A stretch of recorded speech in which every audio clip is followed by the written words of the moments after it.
ডিম ছাড়া কিভাবে একটি পুডিং তৈরি করা যায় সেই পুডিংটি আজ আপনাদের সাথে শেয়ার করব। আপনারা এই পুডিংটি তৈরি করে দেখবেন, এতটাই মজা আর এতটাই সুস্বাদু যে না বানিয়ে খেলে আপনি বুঝতেই পারবেন না। হ্যালো এভরিওয়ান, সবাই কেমন আছেন? আশা করি সবাই ভালো আছেন। আজ একটি দারুণ মজার রেসিপি শেয়ার করছি। আশা করি রেসিপিটি ভালো লাগবে। চলুন কথা না বাড়িয়ে দেখে নেওয়া যাক। এখানে আমি একটি বিস্কিট নিয়েছি, অরেঞ্জ বিস্কিট। আপনারা যে কোনো ধরনের বিস্কিটই নিতে পারেন, কোনো সমস্যা নেই। এগুলোকে আমি ব্লেন্ড করে নেব। আমি ব্লেন্ডার জারে দিয়ে দিলাম বিস্কিটগুলো, গুঁড়ো করে নিলাম।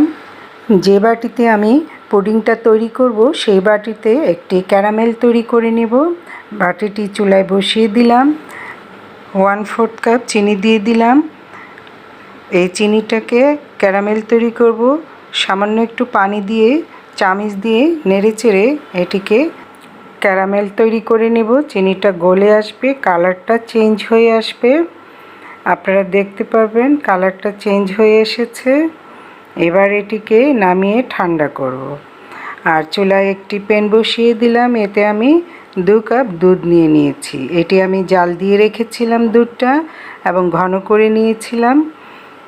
এবার এই দুধটাকে জাল করতে থাকবো। আর এখানে 1/4 কাপ চিনি দিয়ে দিলাম। চিনিটা আপনারা আপনাদের স্বাদ অনুযায়ী দিয়ে নেবেন, কম বেশি করে, কারণ বিস্কিটও কিন্তু মিষ্টি, সেই কারণে আপনারা আপনাদের স্বাদ অনুযায়ী দিয়ে নেবেন। এখন একটি কাস্টার্ড পাউডার গুলিয়ে রাখছি। 2 টেবিল চামচ কাস্টার্ড পাউডার নিয়ে নিলাম। সামান্য একটু দুধ দিয়ে এটিকে গুলিয়ে নিচ্ছি। দেখুন আমার গুলানো হয়ে এসেছে। এবার এটিকে দুধে আস্তে আস্তে করে অল্প অল্প করে দিয়ে নেব আর নাড়তে থাকব, তা না হলে দলা পেকে যেতে পারে। এবার দিয়ে দিচ্ছি বিস্কিটের গুঁড়া, অল্প অল্প করে কয়েকবারে দেবেন ভিউয়ার্স। এভাবে এখন দুধের সঙ্গে মিশিয়ে নেব। মেশানো হয়ে এলে দিয়ে দিব ভ্যানিলা এসেন্স।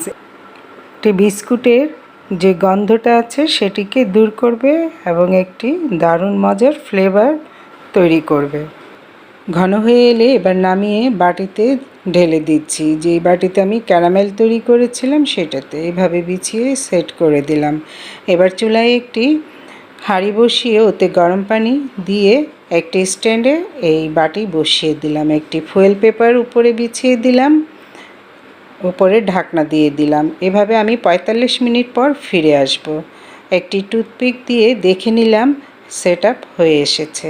এবার একটি ছুরির সাহায্যে কেটে নিচ্ছি। একটি প্লেটে ঢেলে নেব। ভিউয়ার্স, পেজটি ফলো দিয়ে রাখবেন, পাশাপাশি একটি লাইক ও কমেন্ট দেবেন। যারা চ্যানেল থেকে দেখছেন তাদের প্রতি অনুরোধ রইল চ্যানেলটি সাবস্ক্রাইব করে পাশে থাকা বেল আইকনটি প্রেস করে দেবেন। আর এই ভিডিওটি কে কোথায় থেকে দেখছেন একটু কমেন্ট করে জানাবেন, তাহলে আপনাদেরকে আমি ধন্যবাদ দিতে পারবো। বন্ধুরা, আমরা সবসময় ডিমের পুডিংই খেয়ে আসছি, তবে এই মজার পুডিংটি আপনাদেরও খুব ভালো লাগবে। বাসায় একবার ট্রাই করবেন আর ভিডিওটি অন্য বন্ধুদেরকে দেখার জন্যে শেয়ার করে দেবেন। খুব সুন্দর এবং খুব মজাদার এবং টেস্টি হয়েছিল, যা আপনি বানিয়ে এটি পরিবারের সবাইকে খাওয়াতে পারেন। এটি খুবই অল্প খরচে তৈরি করা যায়। ভিউয়ার্স, আজ এ পর্যন্তই। আল্লাহ হাফেজ।